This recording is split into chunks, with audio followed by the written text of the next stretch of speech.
And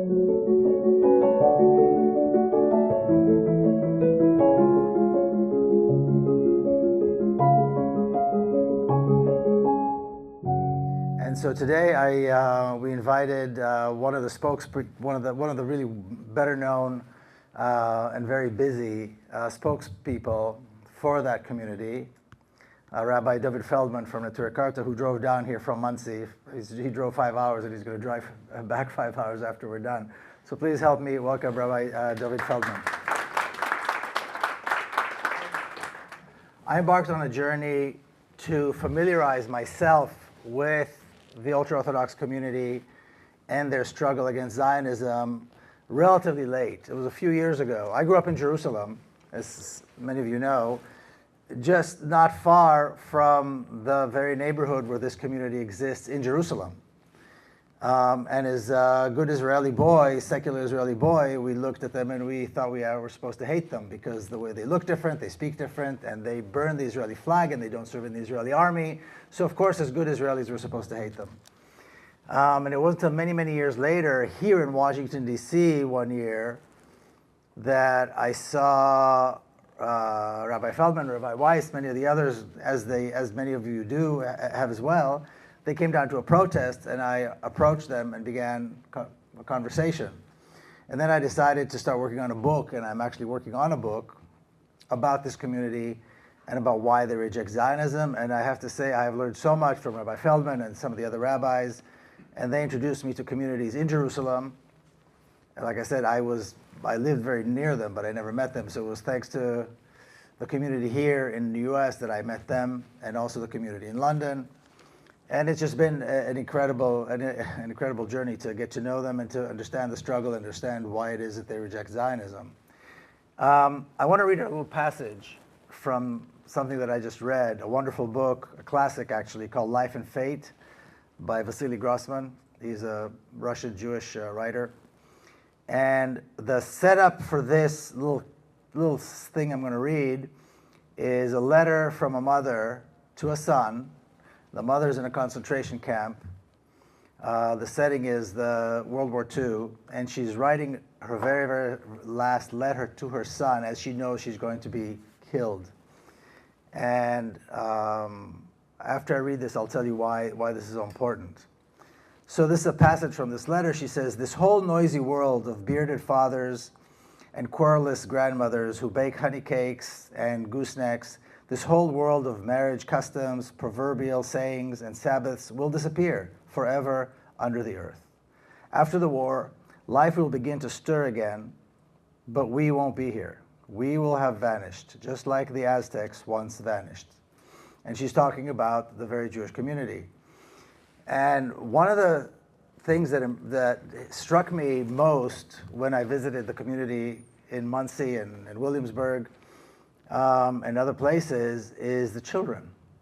These wonderful young children that you see running around, going to yeshiva, going to often on the buses, and they are learning and they are living just like these communities that everybody thought were going to disappear.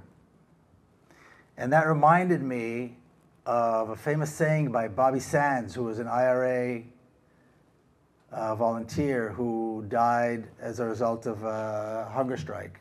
He was one of 11 hunger strikers who were allowed to die by Margaret Thatcher of the UK. And one of his most famous sayings was, "Our revenge will be the laughter of our children." And when I saw those children, that is the answer. I thought that is the revenge against the Nazis. And when this community came to New York, and again, these are things that I learned from Rabbi Feldman and others in the community, they came with nothing. They're survivors. This entire community are descendants of survivors of the Holocaust. People who came from Hungary and from Poland, and they had nothing. And it was thanks to a very particular rabbi, Rabbi Yoel Teitelbaum, who was known as the Satmar Rabbi, that this community was able to build itself, and today is such a large, prospering community and prosperous community. So that's the background, and this is how I know Rabbi Feldman, and this is how this relationship began, and how I realized it is so incredibly important for people to understand what this community does and their fight and their struggle against Zionism. So thank you for being here. Thank you so much for coming. Thank you for all the times that we sat and chatted. We've had some incredible conversations over the years. And maybe we can start with some very basic information. Why does the ultra-Orthodox community, why do you reject Zionism so fiercely? And why have they rejected Zionism from the very beginning? After all, Zionists call for a Jewish state. So why would the most observant Jews in the world reject that? Good question. First of all, thank you so much, Miko, for inviting me. Thank you for the Palestine House of Freedom. And thank you for Janan. And thank you for the great work you're doing here. And it's a privilege for me to meet you again, but it's even a greater privilege to be part of this place. I was there before, and I hope to be back again. This work is so important because, especially here in the United States, we need more information. You know, it's unfair for the masses that simple information are taken from them. It's us as ordinary people or as activists that we need to help the people overcome this massive ignorance or propaganda. The answer to this question is quite simple. In our communities, it's quite simple. Before we talk about the past, let's talk about the present. Today, I always say you don't have to be Jewish to understand how wicked and how wrong Zionism is. You just see what's happening. You just follow alternative media. You just follow true information that comes that we see in front of our eyes. And you just have to be human to realize and understand that this is unacceptable. This is not only now, it's not only for the past 14 months since this genocide in Gaza is going on. This goes back already for decades, that these crimes didn't start now. This is just ongoing crimes, and it's not stopping. And it's basically getting worse. But getting back to your question, originally why the Jewish communities were opposed, it was way before anyone ever understood how criminal Zionism is. It's in those days when people really believed that this is a land without a people, for the people without the land. This is the most peaceful concept that can be. And we just simply, refugees from the Holocaust, just need a place where to go. And this is going to be so peaceful and so friendly and so beautiful.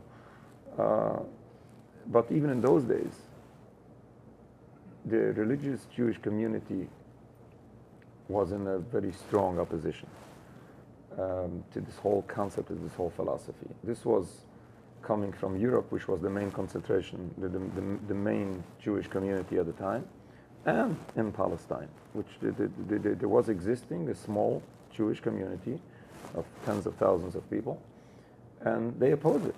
They opposed it entirely. They believed that all of this, even if this is in peace, even if you don't harm anyone, this happens to be in total contrast to the very basics of Judaism. According to Judaism, there's a concept of Jewish exile being a divine decree. This is not like an access. This is not because of the lack of physical power of the Jewish people. Again, this is the very basics of Jewish belief, that we believe that our exile is a divine decree that we are required to accept. We are forbidden to end by any physical means.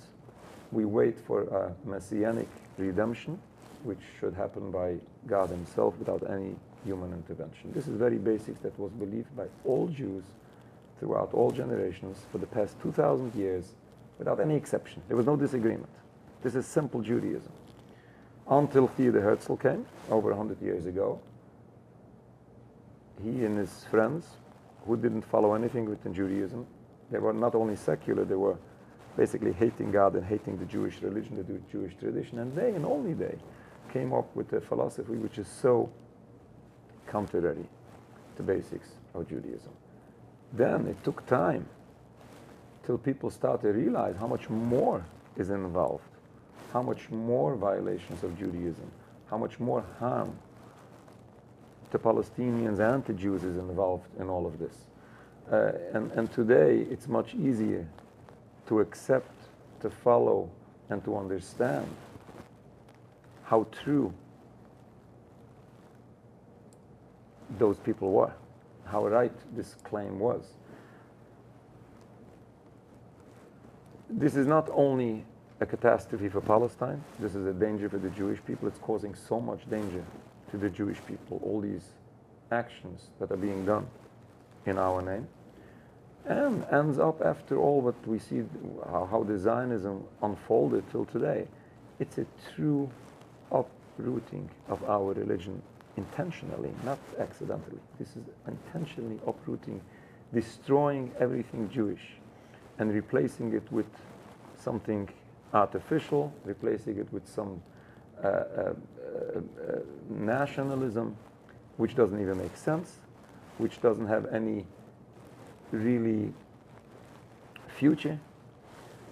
And we consider this a true disaster from whichever way you look on it. Therefore, you find today so many Jewish people, not everyone speaks up in public, as everyone can imagine how terrible intimidation is, not only in Israel, but in the United States as well, and in many parts of the world. But still in all, we have people who do have the courage, and at least what we are doing in our organization, Neturei Karta, our mission is to raise the voice of those masses of people behind us and get the voice out to the public, onto the surface. People should know what is behind all what's happening. And let me just throw in this little story. I had a friend whom Miko maybe knew. He passed away in the COVID pandemic. He was involved in one of the major businesses in New York City. I'm not going to mention the name. I know, yeah. And he came over to me once and he said, I'll do everything I can to support you, but there's no way I can come out in person. I come out in person, they take a photo of me, I close down the business the same day. And he was right. I was just a couple of days ago in Toronto. Oh no, I'm sorry, Toronto was a week and a half ago. But there was a couple of days ago in Dallas, Texas. And there was a JNF global conference. And then they would try to do everything to make us uncomfortable. But the most successful thing they did is they had the gentleman coming over inside our crowd and just taking photos of people for an attempt to intimidate us. But we're used to all of this, and we are out there. People should take the pictures and please use the pictures and publicize them. And this is what needs to be done. And this is important for humanity, and that's basically what it is. Yeah. So it's interesting because as you were speaking, I was thinking of the exact same gentleman who passed away, sadly. And when I came up to Muncie the first time, you organized a little trip for me, and I was at his house, and he and I were speaking. And as we were sitting in the living room and talking, and then his wife came in, and she came and joined us and sat with us. And she was very firm. She looked at me and she said, "What is it with these Israelis? Why do they think they can treat the Arabs like this?" She was very firm. I was like, okay. So I said to her, what the Zionists did is, and you talk about this nationalism, they said, Jewish people are not a religion. Jews are not a religion. Jews are a nation, like in the modern sense of a nation, not in the Jewish interpretation of what it means to be the people of Israel. So Jews are a nation, and then they took the Bible and they secularized it. They said, this all God and the religion is nonsense. It's our history book. And then they took Palestine and they said, well, that's our homeland. And when I said the part about they secularized the Bible, she started to laugh. And she laughed and laughed and laughed. And she said, how do you secularize the Bible? What kind of a crazy thing is that? She thought it was so absolutely ridiculous to say something like this. But that's what the Zionists did. And then they moved forward with the story, and they were able to, to sell it. And so the movie we saw was a story of a Holocaust survivor who refuses to accept Zionism. The community here in Muncie, this very large community, are descendants of survivors. These are stories that you told me. And so not only are these Jewish people in opposition to Zionism, but these are Jewish people who experienced the genocide of the Jews in Europe, and they reject Zionism as well. So this is incredibly powerful and incredibly important. And some of you may know this. I'm sure you know this now. They're trying the Israeli government is trying to draft tens of thousands of young ultra-Orthodox Jews. I believe the number right now is something like, I heard 36,000 young men who are eligible for the draft. And they're refusing. And when the Zionists confront them, they say, you know, Hamas is trying to kill you too, Hezbollah are trying to kill you too. They said, this was your idea. We didn't want a state. You wanted a state. This is your problem, not ours. So it's not, you know, this is an ongoing theme, this deep understanding that there's a difference between the Jewish faith and its relation to the land of Israel and the violence of Zionism and their relation to the land and sovereignty and so on. So now you mentioned how the Jews from the very, very beginning, the European Jews were in opposition to Zionism, and you introduced me, I believe, to a book called Orlei Sharim. Rabbi Hirsch. Rabbi Hirsch did. You're right. That's right. It was Rabbi Hirsch. Actually, that's right. He gave me a copy when I was in Jerusalem. That's right. So can you talk about that? Well, that's basically the opinion of those religious Jewish leaders, and they expressed their... It's interesting that you remember that it was Rabbi Hirsch that gave it to me. Well, but you told me. I told you the story, yes, that's right. That's basically documentation, that's letters of leading religious Jewish rabbis at the time that expressed their very strong opposition to the movement. And this was the very early... This was 1900. Right. Zionism was barely on its feet. And what's also very important to keep in mind when we're talking about, you know, the times in history, Zionism started way before the creation of the State of Israel. Now, people think that everything started in 1948. And then, you know, part of the Zionist propaganda is that, you know, the Arabs hate us. And this is true anti-Semitism. This is a very good point that I'm sure we're going to discuss here. Arabs hate us. And because they hate us, we are in danger. And because we are in danger, we have to do something about it. Now, the question is what we should do about it. That's a very good conversation. But this whole notion doesn't make any sense. And it's not true. Because we have to go back, not to prior to 1948. We have to go back to prior to the movement of Zionism coming in. We have to remember history that is on purpose being eradicated. It's being eradicated because it doesn't favor Zionist propaganda. Palestinian people never had a problem with Jews. On the contrary, they had the best relation with Jewish people. Jewish people happened to be at the time a very small minority. We're talking about the early 1900s, living amongst a vast majority of Muslims without any United Nations to protect them, without any Jewish military to protect them, and they were respected and protected. There was no problem. Nobody ever thought it's a problem. Happens to be there was a letter written by Rabbi Alter. Rabbi Alter was one of the Hasidic religious Jewish leaders before the Holocaust. And his community had some questions whether they should go, some of them should go live in Palestine. In those days, spiritual people or older people wanted to go to the Holy Land, which is holy to everyone. And they wanted to basically go to the Holy Land just to serve God, live in peace with everyone. And they were questioning whether it's safe. And Rabbi Alter visited Palestine, and he wrote a letter. I'm not sure which year it was, but maybe in the 1930s, something like that. And he wrote how excellent the peace is there, and how comfortable the Jewish people live there, and how nicely they're being treated. You know, you have no problem. You can go there without any question, without any problem.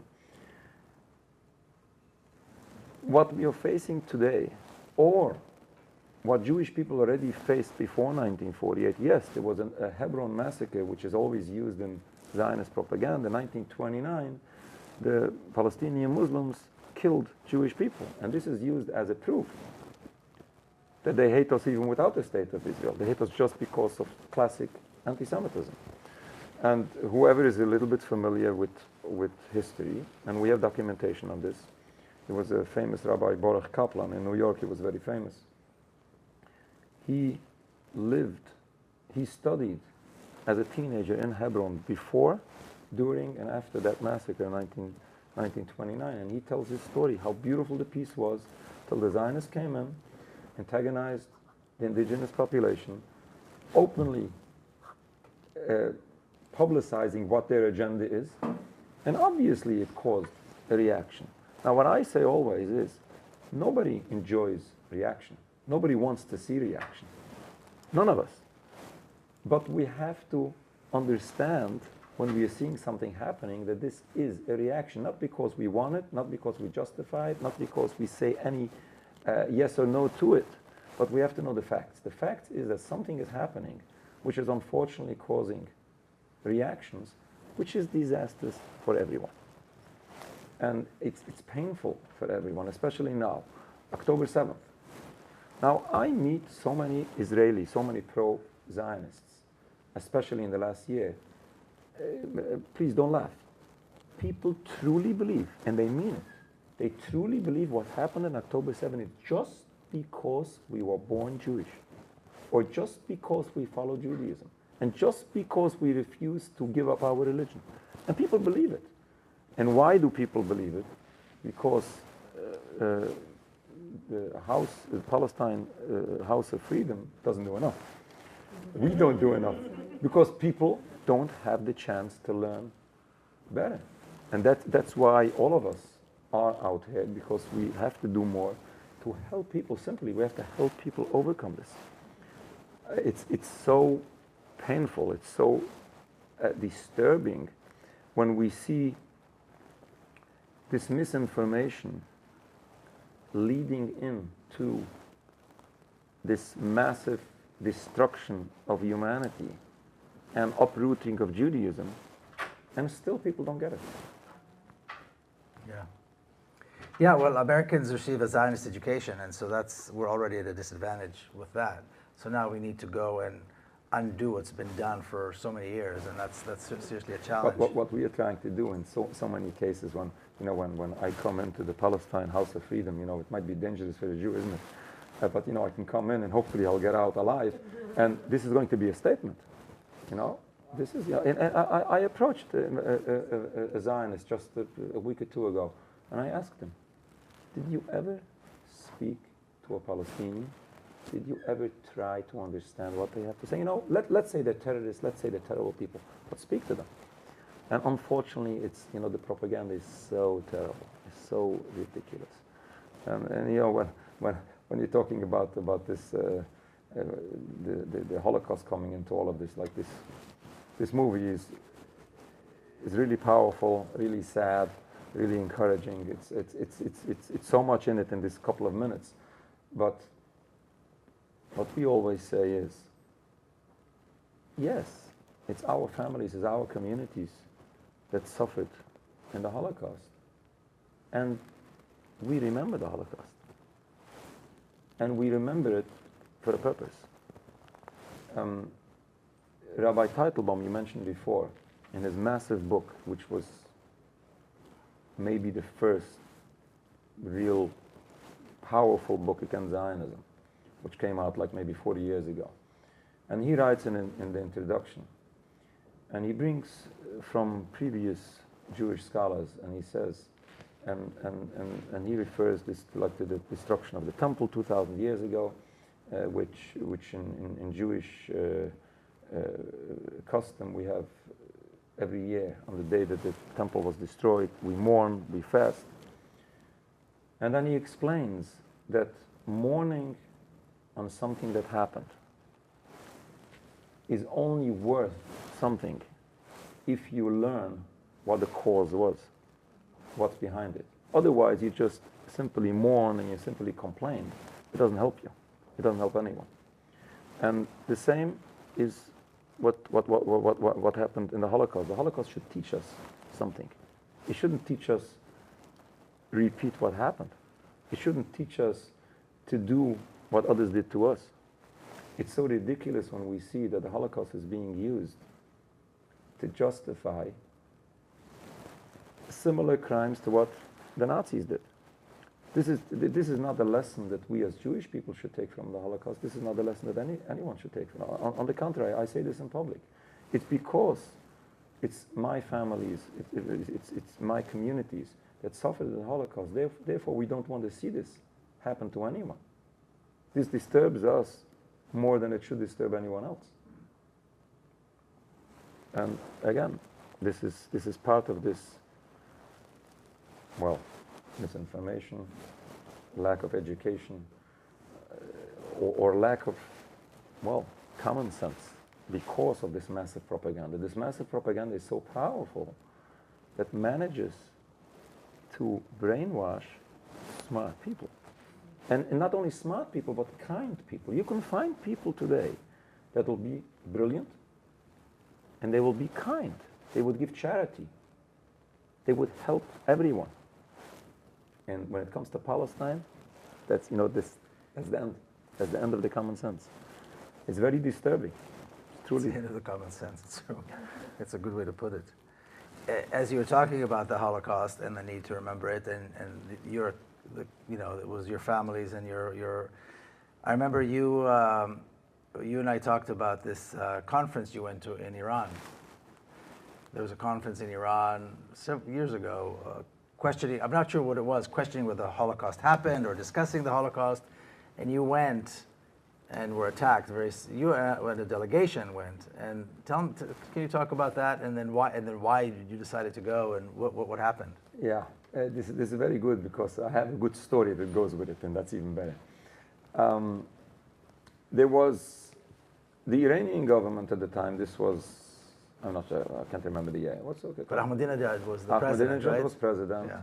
And basically what he did is that while the Zionists were using the Holocaust as a tool to silence any conversation about Palestine. No, you just can't say anything about Israel because anti-Semitism and Holocaust and Jewish people were killed, and we need a safe place, a safe haven, and all of this. And Ahmadinejad was this person that stood up and dared to put a question mark. Now, and what he said is, I don't know. I was not there. I didn't see it. I just see what people say. I see what propaganda says and what media says. Let's discuss it. Let's research it. As every topic on academic level, we want to research. We want to see. And, let's hear from the people. And they invited everyone. Everyone who wanted to say something about the topic, let's come, let's sit down at a table, let's hear what the people say. Happens to be that they invited 2 or 3, I don't remember, 2 or 3 Holocaust survivors, ex-American senators. And they accepted the invitation. They were about to go to present their side of the story, which is a very reasonable, very smart step to do. And then we were also invited, and our rabbis had what to say about what did happen in the Holocaust. It's our families, it's our communities. Rabbi Weiss has very close stories to tell. Rabbi Cohen from England lived in England during the Holocaust, and he had a lot what to say. He knows numbers and a lot of information. And we accepted the invitation in order to present our information that we have about the Holocaust.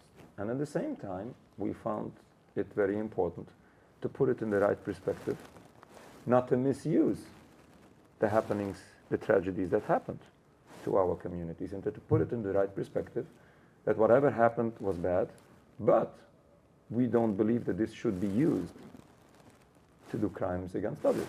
That was basically our message. It came closer to the conference, and the Zionists realized that this is not going to be in their favor, and it started a massive propaganda campaign against this Holocaust denial conference. Now, this word denial was blatant propaganda. The name of the conference was to review the Holocaust. Those ex-American senators canceled, they changed the plan, they're not going to attend. We ended up attending. My colleague, Rabbi Weiss, stood up in the opening session after the foreign minister Motaki opened the conference by saying that regardless what is going to be the result of this research, what is being done to Palestine is wrong, and so on. Rabbi Weiss stood up and he spoke a couple of minutes explaining that it's his family that suffered in the Holocaust or killed in the Holocaust, but we don't believe that this gives any legitimacy to do this to others. Associated Press was there amongst many other not pro-Israeli media, but Zionist-controlled media, let's say. And I firmly believe that this was pre-planned. And in many cases, we know that wording is pre-planned. And as was before the Holocaust, it was like publicized that it's a Holocaust denial conference and all of this. Now, then the Associated Press made a video piece that went around viral to all the television stations. And they reported that this Holocaust conference, the Holocaust denial conference is taking place in Tehran. Rabbis from New York came and denied the Holocaust. Rabbi Weiss said that the Holocaust, the 6 million people that were killed, is an exaggeration. This is the first half of the story. Second half of the story is we have a friend, I'm not going to mention a name, a Swedish guy who worked in the United Nations for many years. He was a correspondent for 3 publications in 3 different countries in Europe for a long time. He ended up being a professor for journalism in MIT in Boston. And he told us a story after we returned from Tehran. And he said, I came into class and I asked my students, how do you know that when you watch CNN that what they say is true? Maybe it's wrong.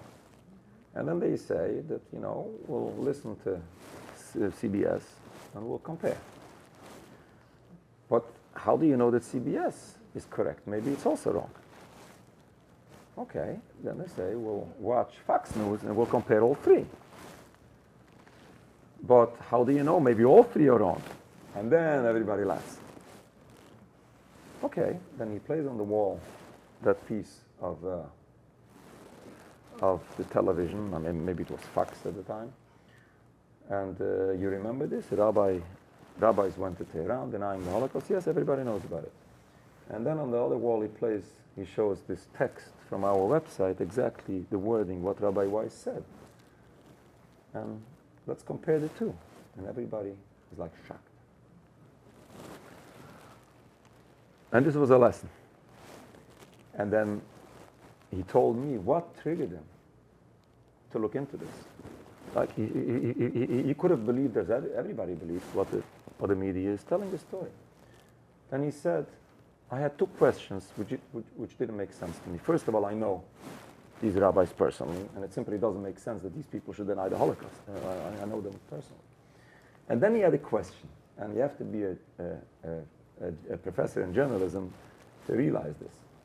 He was listening to an American news outlet. And the English-speaking reporter reports what's happening there. And then, in a foreign country with a foreign language, an American person stands up to speak in English. And then naturally, the reporter should allow us to listen to the speaker who speaks in English. This is not a foreign language. The reporter doesn't have to translate. But no, in this case, the reporter was telling what the rabbi is saying, while you were seeing the rabbi speaking with that silver microphone in his hand. The reporter was explaining that this rabbi is denying the Holocaust. In English. The reporter was speaking in English, and then the rabbi was speaking in English. Yeah, right. And this didn't make sense to him.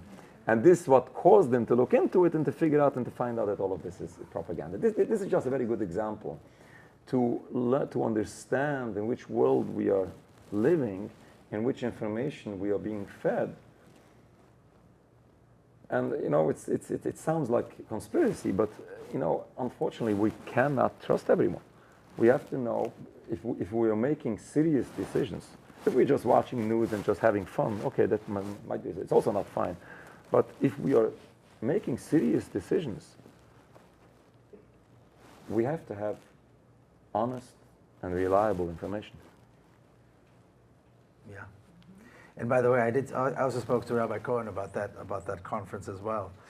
And by the way, yeah, intimidation was unbelievable. I'm not sure whether you're aware. No, I'm not. The intimidation is still going on till today.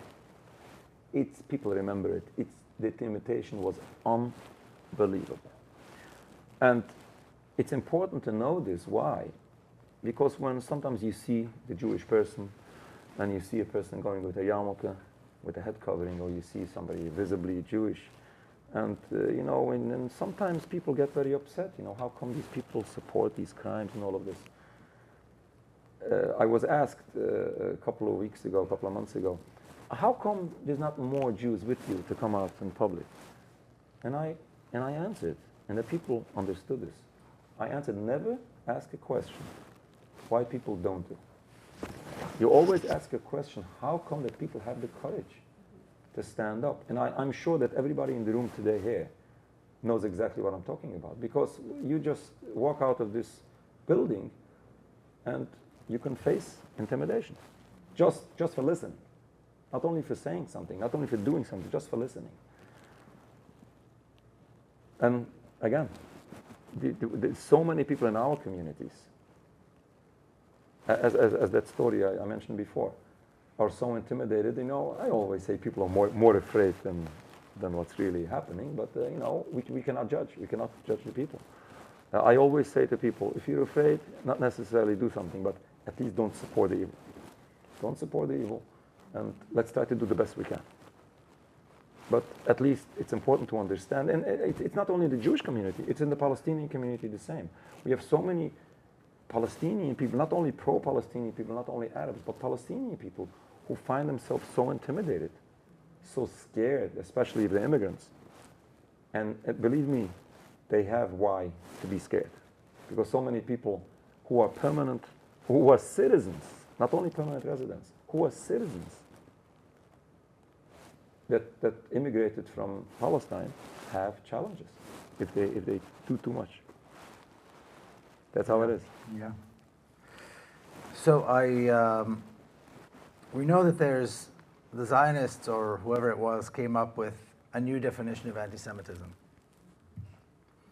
I'm not sure what was wrong with the old definition, but there's a new one now, and it's been accepted by every organization, governments, non-governmental organizations, universities, churches, and on and on and on and on and on. Can you talk about this, why there is a need for a new definition, and does it protect Jews more somehow? Does it help Jews somehow? Well, whether it helps Jews or not, we'll come to that in a minute. But why? It's a very simple why. Because there is a national movement of Zionism, there is a state of Israel, which needs to do everything they can to justify everything they do, or at least silence any opposition to them. That's the reason. Now, whether this is in favor of the Jewish people, or you can ask whether this is justified, whether this is right. This is very important to understand. Anti-Zionism is not anti-Semitism in any way. This is the most ridiculous, ignorant statement that you can say, that stopping a Jewish person that crossed the red light and caused and did a dangerous step or caused an accident, and punishing that person, to call this anti-Semitism doesn't make any sense at all. And not only does it make any sense, but if you say so, you are causing so much danger and so much harm. But to begin with, anti-Zionism is not anti-Semitism because Zionism is not Judaism. It has no connection. And we have to understand this. Judaism is a religion only. The Jewish people are the people following this religion. Judaism has nothing more than the belief in God and the practice of His commandments. This is what Judaism was for thousands of years, for 3,000 years. This whole new approach to Judaism, without judging any individual who might not follow Judaism for one reason or another, that's not our business at all.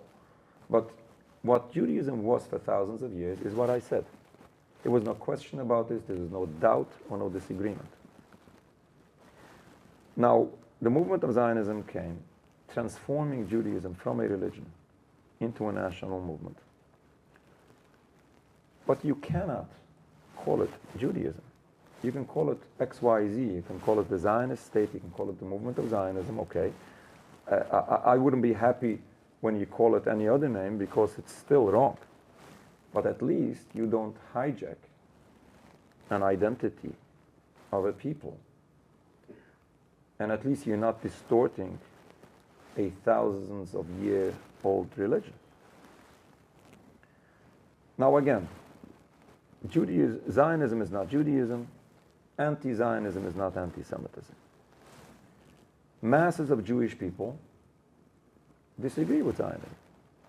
Now, would you say that all those people are anti-Semitic because they disagree? Doesn't make any sense. Then nobody will blame me to be anti-Semitic. They will say I'm a self-hating Jew. I'm a self-hating Jew because of what? I'm not sure exactly. I say I'm a proud Jew, bringing proud to the Jewish people and to the Jewish religion. And if anybody does otherwise, then I say that those people are betraying their people and their religion.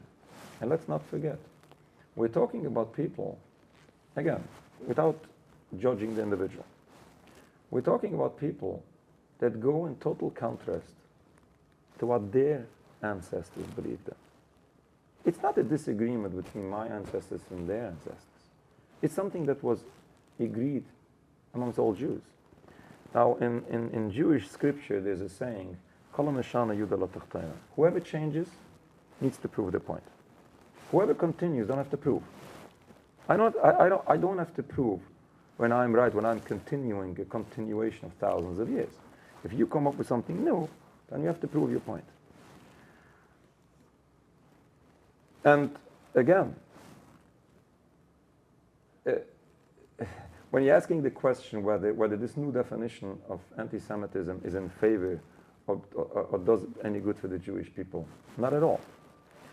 We have to remember that the state of Israel and its actions, all crimes it commits to Palestine is not only criminal, not only dangerous, not only a catastrophe for Palestine, it's a danger for the Jewish people. When all of this is being done supposedly in the name of all Jews, and Netanyahu does everything he can to make sure that people believe that he represents all Jews. Now this is the greatest danger for the Jewish people that can be done. And conflating anti-Zionism with anti-Semitism, conflating Judaism with Zionism makes a statement. This is done on purpose. This makes a statement as if all Jews, God forbid, support the state of Israel and support all these crimes, which ends up making a statement, guess what? That all Jews are accountable to what's happening. Now, where can you find a greater exacerbation of anti-Semitism than this? Now, what's happening is they are coming with a new definition of anti-Semitism in order to fight anti-Semitism, in order to bring safety and security, supposedly, to the Jewish people. And by doing so, they're not only committing crimes against others, but actually causing anti-Semitism. I have a friend of mine who receives letters, like fundraising letters from the ADL. And years ago, he showed me a letter, and he tells me every year it's the same language. We need to raise money to fight anti-Semitism because anti-Semitism is on the rise. Now the question he asks is, How come? You are fighting anti-Semitism. It shouldn't be on the rise. Now, the answer is very simple. Because they do everything they can to rise anti-Semitism. Now, the question is why? Why would a person do that? Why would a Jewish person, cause anti-Semitism? It's a very good question. Now, one answer, which is quite a good answer, but not the best answer, would be they have no choice. Yeah, they want to have the state. And if they want to have the state, they're not willing to give it up. And they have the enemy, the created enemy, not the natural enemy. Now, we agree that we had anti-Semitism for the longest time. But when we find today people in Gaza hating Zionists, or maybe hating some of them might hate Jews, this is not ancient anti-Semitism. This is created anti-Semitism. This is created hate towards the Jewish people. But since they're not willing to give it up, they have no choice, and they have to fight and fight again and fight again and shed more blood and supposedly bring safety to the Jewish people. And by every step they take, they just make the situation worse. It's quite a good answer, but this is not the best answer. The other answer is what Theodor Herzl wrote in his diary, that anti-Semitism would be our friend. They very desperately need anti-Semitism in order to be able to justify their existence. Because if there is no anti-Semitism, there is no need for the state of Israel. If Jewish people lived in peace in Palestine, then what's the excuse? What's wrong? Now let me tell you this. When I traveled to Gaza, we traveled to Gaza twice since the beginning of the siege. And we came back with stories. Not only the sad part of Gaza at the time then, in 2009, it was terrible. It was terrible. This was about 17 years ago. It was terrible at the time. But in addition to those stories, we brought back some enlightening stories.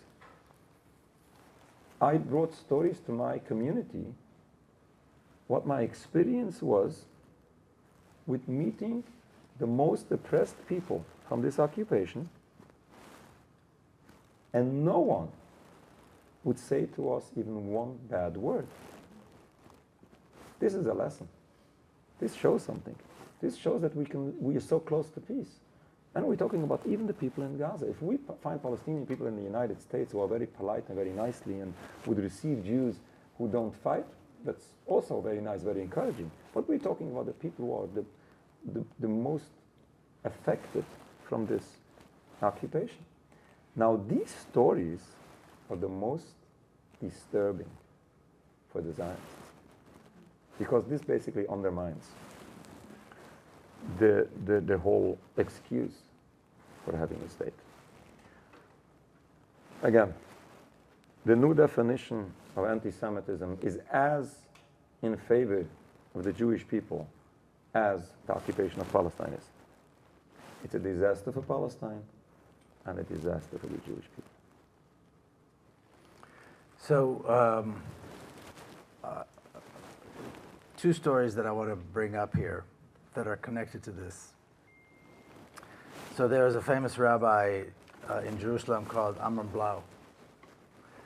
And I remember the name Amram Blau growing up as some kind of a horrible, scary figure that wants to destroy Israel. And again, I think it was Rabbi Hirsch that gave you a book about the teachings of Amram Blau.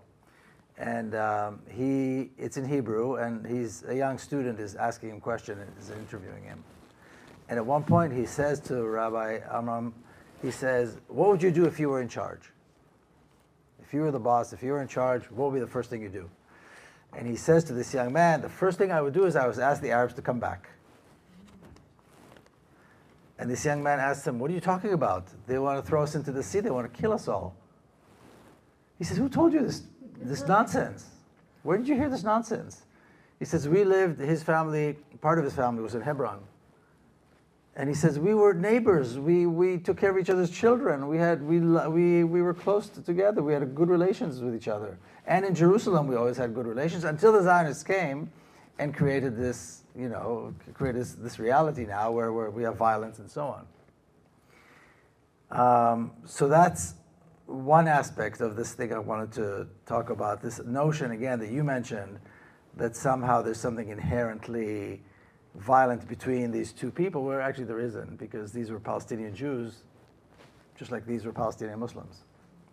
And then the feeling of, I mean, would you really blame people for hating the people that are coming to kill them, especially when the people that are coming to kill identify themselves as Jews, as representing Jews? And then earlier in my office, you showed me a letter that also speaks to something very similar and speaks to your point about the state of Israel harming or being, or basically harming Jews and the increase in the rise in anti-Semitism. Do you want to talk about that? Do you want to read some of it? Or? This is not the first time we get a letter like this, where people, sometimes Palestinians, in this case it's an Iranian woman, who tells a story how she grew up in a stroller at pro-Palestinian demonstrations. And she had every hatred. In Iran? In Iran. Every hatred towards the Jewish people just because what they're doing, the Jewish people. Until she came to Canada, and she's from Canada now, and she got some Jewish friends and still didn't trust them until she learned our organization, people who come out in public, and what she said, what she writes in the subject of the email, you are killing hate. And this is exactly what we are, what our intention is. We want to kill hate. We want to undermine hate. We want to teach people that we don't have hate and we shouldn't have hate. And when those other people with political agendas use all of us for their political gains, and we end up, all of us, end up suffering. And this is ridiculous. It's so easy. It's as I said, the stories I brought from Gaza. I truly believe that we are very close to peace. We just hope, and we need to do everything we can to stop the obstacle to peace. But we as peoples, Jews, Muslims, we have to use past history to teach us how beautifully we can live in the future. But we have to put these politics aside. We have to put this rebellion against God aside. According to Judaism, rebelling against God is not only a transgression of the Jewish religion. There is a verse that says, why are you violating the word of God? It will not be successful. We can only bad can come out of this blatant rebellion against God. We have to turn back to God. We have to turn back to justice, to humanity. And again, we can live in peace. Even if we wouldn't have the past history to teach us, we should understand this with our simple common sense and wisdom, that we should build peace by ending violence. But it happens to be that we have an example of history to teach us. I know I'm going to open up for questions in just a second.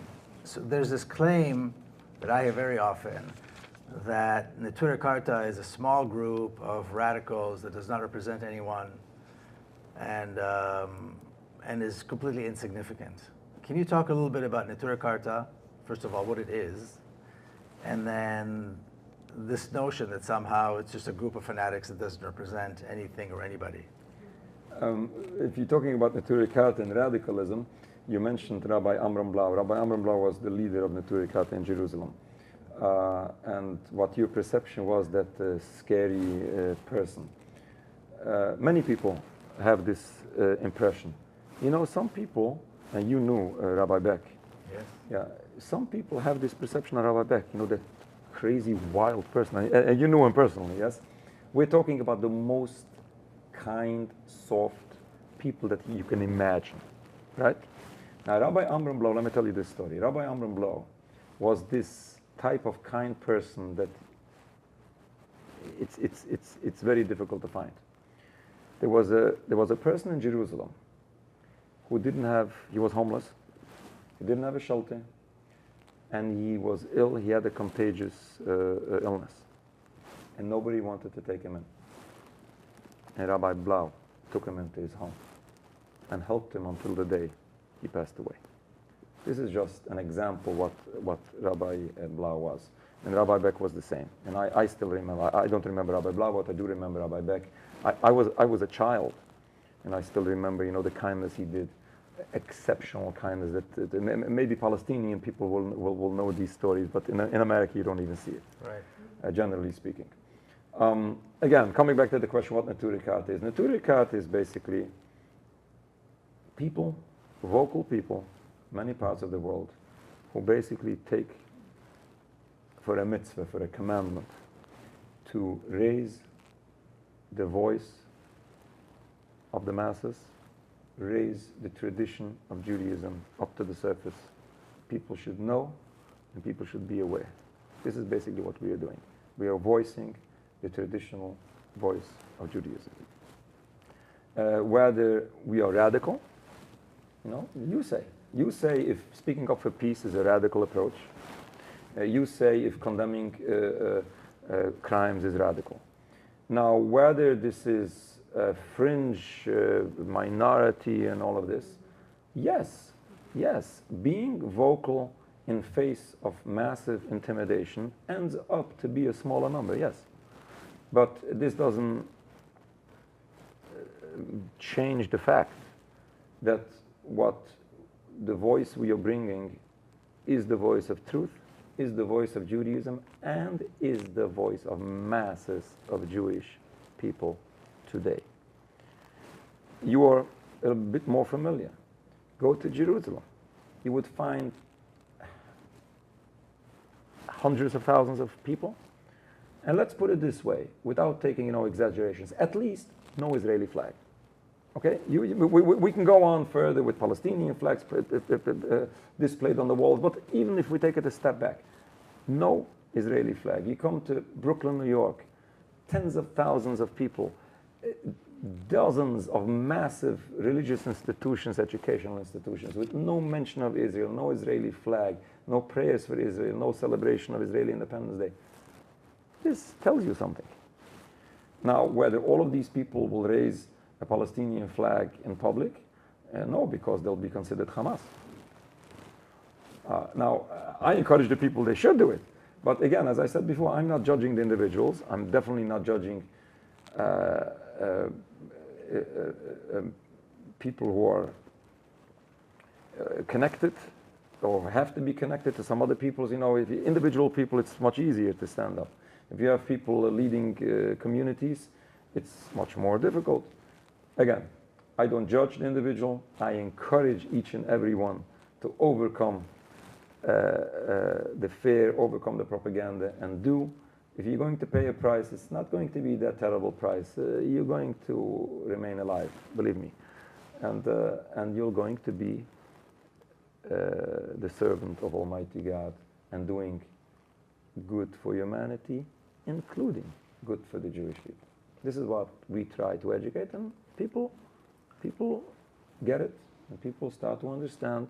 And sadly, it's very sad that since October 7th we have much more people understanding, and I always say it's so sad that we have to pay this tremendous price for people to wake up. And finally we see in America this uprise of people that are waking up, unfortunately because of the seriousness of the situation. And we hope it's going to go to better. Can you talk about the name Neturei Karta? The name Neturei Karta is Aramaic, which is the guardians of the city, referring to the city of Jerusalem. Now, this name was given by the public in Jerusalem to the activists who stood up in opposition to the Zionist movement in its very beginning when it came into Jerusalem, came into Palestine. Why? Because these people were viewed as the protectors of the city. The small Jewish community at the time were really scared and afraid of this danger of Zionism, how it's going to destroy everyone, and they considered these activists as the protectors of the city. exactly where this phrase comes from. It's a Talmudic story where it was Rabbi, can't remember who it was, that came to visit a town. And he asked the people that they should bring to him the protectors of the city. And they went and brought to him the soldiers. And he said, no, these are not the protectors of the city. I want to see the protectors of the city. And they didn't understand. And they asked him, well, who exactly do you want to see? And he said, the scholars, the religious people, the people who would, with their good deeds, protect the city. And this is like a famous story being used already for a very long time. Yeah. Thank you for that. That's exactly the story I wanted you to tell. So, so if anybody has any questions for Rabbi Feldman, please.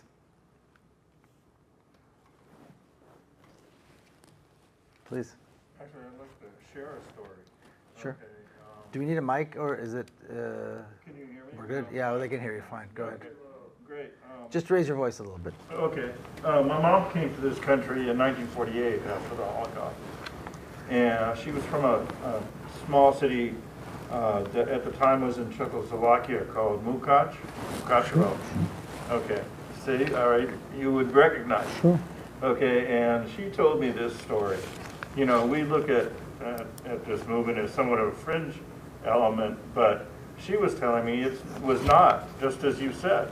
It was the common movement. And in Mukachevo, there were two famous rabbis, Hasidic rabbis, that were anti-Zionists. I mean, this was the way it was before World War II. Rabbi Shapiro, the rabbi of Munkach, was one of the most strongest opponent to Zionism before the Holocaust, and he's well known.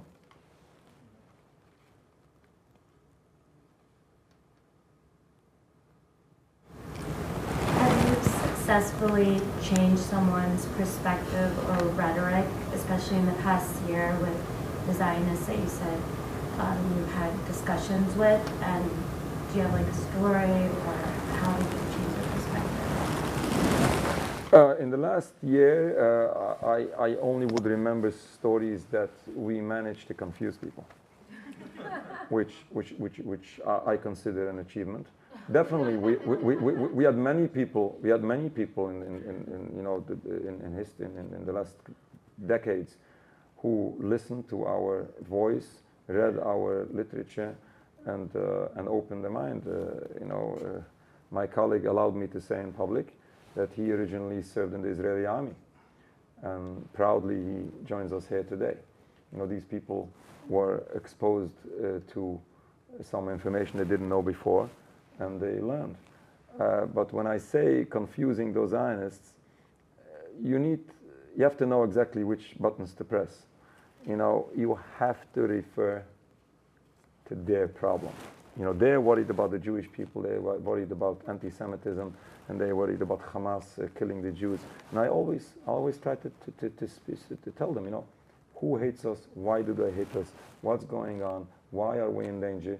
And sometimes they come to a point where they get confused. Now, I'm not saying that everybody changes their mind, but at least once in their lifetime, they'll be exposed to something that nobody will tell them. I think just the sight of a rabbi like yourself with a scarf of that says Free Palestine is enough of a shock, is already a shock for a lot of people. No, but what happens is that the Zionist propaganda makes, as you mentioned before, this radicalism and these crazy people, they do everything they can to dismiss the credit of these people, of our people, which unfortunately works. But again, this is not in favor of the Jewish people.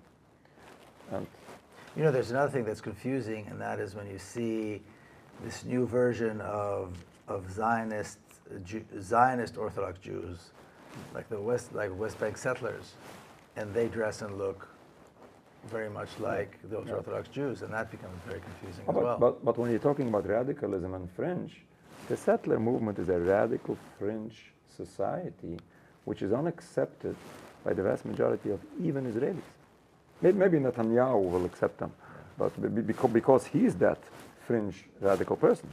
But generally speaking, you know, the settler movement is like that way extreme unacceptable movement. And it happens to be, you know, Rabbi Weiss, one of my colleagues, always says that the settler movement is even more embarrassing to us because, as you said, they look religious, and it seems like if the religion drives them to what they're doing.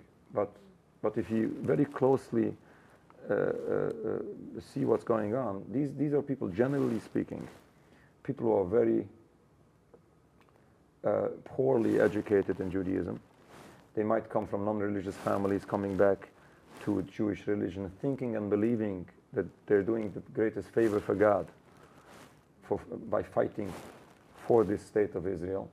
And they are so committed, they have this religious devotion of doing God's will in a such distorted way, which is, it's so painful, it's so disturbing. Again, when crimes are taking place, it's terrible. But when you're misusing religion to justify it or to encourage it, it's so much worse and ridiculous. Yeah, please. Thank you for being here. I will ask kind of from the other side. Sometimes you get in conversation with people who are supportive of Palestine, and they know about you or your group or similar groups, and they say, you know, these people are, they're not in it because of their like humanity, or you know, they believe this because of their own religious beliefs, and it's for their own purposes. Sometimes you hear this from pro-Palestine people or even from pro-Israel people, and it's another way to try to dismiss our work. You mean? Yes. Yeah, I'm used to all of this. This is a purely Zionist propaganda. Unfortunately, this reaches some pro-Palestinian people also, and this is intentionally done. This is fine. This is terrible. Don't you judge what my intention for what I'm doing is. Just ask me. The same as I said before.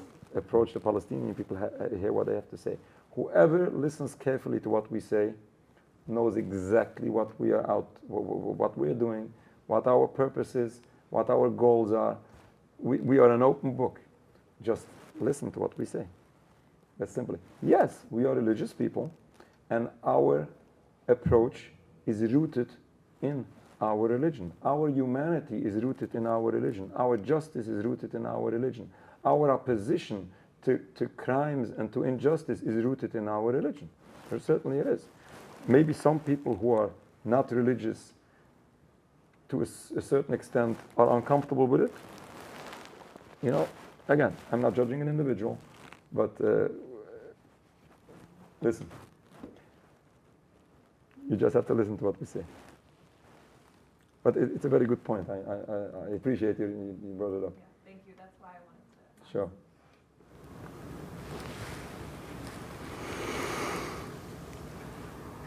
Go ahead. Hi, thank you for being here as well. I had just a comment. I was thinking about something that you said. I live in the Dominican Republic. I'm married to a Palestinian from Haifa. And I arrived last night and I read about you being here, and so it was very Thanks for blessed coming. to make it. But I just wanted to make a comment. You were saying about Palestinians who are kind, who are very generous, and how they have a hard time even accepting what is happening. And I have a good friend who is Palestinian, originally in the Dominican Republic. Probably the nicest person I've ever met in my life. The best mom, the best wife, just the best friend. And talking to her about what's going on, she's of Palestinian origin, and what she said to me that was really just so shocking was, yeah, but they've been killing each other for thousands of years. And so I took a deep breath, and I think I managed to, saying if you've been able to change someone's mind, I think I did manage to change her mind and explain to her that no, that's really not what's happening.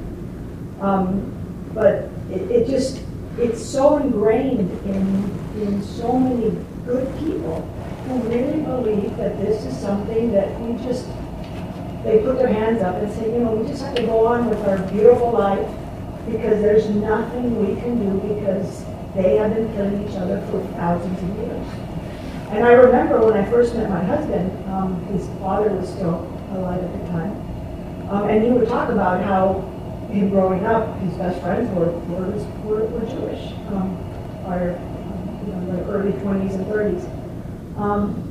And it's just, it's hard not to get frustrated when that is such a narrative, not only of Palestinians in the Dominican Republic, but I have friends in Argentina that say the same thing, in Chile, the same thing. And I feel like I'm, just navigating against the current, trying to convince people that this has not been going on for thousands of years, and it has nothing to do with religion. So it's. I definitely agree, but unfortunately, this is how the propaganda is successful. We can blame the Zionist movement, everything, but we cannot blame them of their sufficiency. Unfortunately, it's the power of Satan that helps them. There's no excuse, but unfortunately, they are successful in manipulating the minds of so many people to blindly support Israel. Blind, the politicians, individuals. It's very disturbing. And again, it's very disturbing because it does so much harm. But as a Jewish person, I say it's so disturbing because it's destroying the Jewish people as well.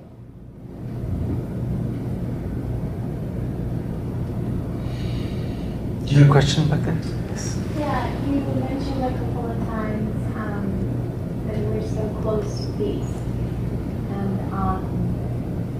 And I guess I'm trying to wrap my head around all the hate that's out there, especially when we see what's happening in Israel with the hate for Palestinians. And I'm trying to understand why you truly believe we're so close to peace. I mean, in my mind, I feel like the only way that we can move forward is if Israel starts to disintegrate from within. And I'm just curious about, where you think this is going, and what percentage, possibly based on people we know in Israel, are really starting to change their perspective, or how big a movement it is within the Zionist entity where to bring about change. I'll clarify what I said when I believe that we are very close to peace. And I think I said this before. I believe that we are very close to peace if we are willing to stop the obstacle to peace. Now, when what you're mentioning, that we have hate on all sides, right? Now, this hatred, again, coming back to that point that Zionism needs anti-Semitism, this hatred on both sides just... The Zionist movement give that excuse that you just mentioned, that we have hate and there is no way out of it. And you know what? Rabbi Teitelbaum, coming back to Rabbi Teitelbaum you mentioned, he writes in his book, in his second book that he wrote after 1967. And he writes twice in his book a shocking statement that people didn't accept when he wrote. Many people didn't accept. He writes like this, and I think that was either referring to 1960, the Suez Canal War. Anyway, what he says is, Ili hoya mevatrim. When the Zionists would have been willing to give up their desire for nationalism, the way he puts it is that the United Nations will be able to work out a beautiful peace. At that time, not everybody accepted what he said. But since then, we saw already an example in South Africa. South Africa was the same. Hatred was so bad. And the whites would say that there's no way we can give it up because we'll all be killed the same day. And this was like the excuse that they have to continue in order to survive until pressure was strong enough and they had to stop. And suddenly, I visited South Africa a number of times. I met some old African people, and they said, listen, what happened to our families? People disappeared, people were killed. All we wanted is a better future, stop the oppression, and reveal to us the information. where our dead are buried. We want to have the information. We want to turn the page. We want to start a new history. This should be a lesson to prove that Rabbi Teitelbaum was right and to show us how the future can look like. But, as you said, there's a condition that the people in power need to wake up and to realize that for the sake of everyone, we have to stop the obstacle to peace, and we have to stop it in its entirety. We cannot we'll make a two-state solution, we'll oppress some people, we'll give back the rights to some people, and I'm not sure exactly which rights we're going to give back to those some people, which doesn't make sense, it's not going to work, and But Netanyahu has to be willing to give up their very beautiful, artificial dream and give it up for the sake of Almighty God, give it up for the sake of humanity, give it up for the sake of your people. There's a banner that you always carry I've seen several times, where it says, we call for the peaceful dismantling. The peaceful dismantling of the Zionist states. That's what that's the obstacle. We pray for that, and we hope God, because we believe it can happen. Yeah. It can happen peaceful, but God forbid it shouldn't cost more lives, because we have lost enough lives on all sides, enough catastrophe, enough bloodshed, enough suffering of everyone. And that's the mission of this place here, to dismantle apartheid and establish a free, democratic Palestine from the river to the sea. That's what we're all here for. Anybody, anything else? Please? Sure? Yeah. I'd like to respond to a comment you made, Rabbi, in that when you were asked what... One of those objectives was to cause confusion. Okay, I have to tell you, mission accomplished. Okay, on a personal basis, because I had been an anti-Zionist since my late teens. Came to Washington, D.C. about a year and a half ago and but felt alone in that. I mean, I didn't know very many. Came to Washington, D.C. about a year and a half ago, went to a march and saw you folks for the first time. And I flipped out. I mean, I had never seen anything like this in my life. And so, of course, I came to know of your movement and where you stood. And actually, it ended up giving me great comfort, because I could see that, a very religious community believed in this as well. It wasn't just a fringe element like me. I'm happy. Thank you. If anything else? So I'll wrap it up. I just want to tell one story about, there's an interview with son of Rabbi Beck, Rabbi Hollenbeck from London, and he's being interviewed, and he was asked the question, so what's wrong with Zionism? How is it in opposition to Judaism? The journalist to the synagogue to the Ten Commandments, and he says, you see this? Do not steal. You see this? Do not kill. He says, this is it. I mean, obviously all of Zionism is killing and stealing. So it was very, very simple. So like I said, I'm working on a book. Actually, I've got some of it already written about this wonderful community and the connections that I've had and the stories. You've seen some of the stories. Some of them are about Rabbi Feldman. The title I chose for it is the quote from Bobby Sands that I mentioned earlier, the laughter of their children, because that image of the children in the community, particularly when I was up there in Monsey during that visit, is just so uplifting. It is just so beautiful, and that is, if there's any revenge for what happened to these communities in Europe, the laughter of these wonderful children is it, and this this community existing and prospering is it. So thank you again so much for coming down. It's been a real pleasure talking to you again. I'm sorry, you have a question? Please, yeah. I forget his name. He carries around a book. Rabbi Weiss. Yes, okay, yes. Is there anywhere that has links or anywhere you could see what is in that book? I'll give you my card and we'll be able to show you. They have a website. That's great. There's a website. I've gone to the website. I don't And they have a website. There's a new website. Okay. It's really done. And there's also they have a presence on Twitter, media, in English, in Spanish, in Arabic, in Turkish. Right. So that, huh? No, not Torah Judaism is an anonymous person. We don't know who it is. He reposts many of our stuff and some others of it. He does a great work, but I have no idea who it is.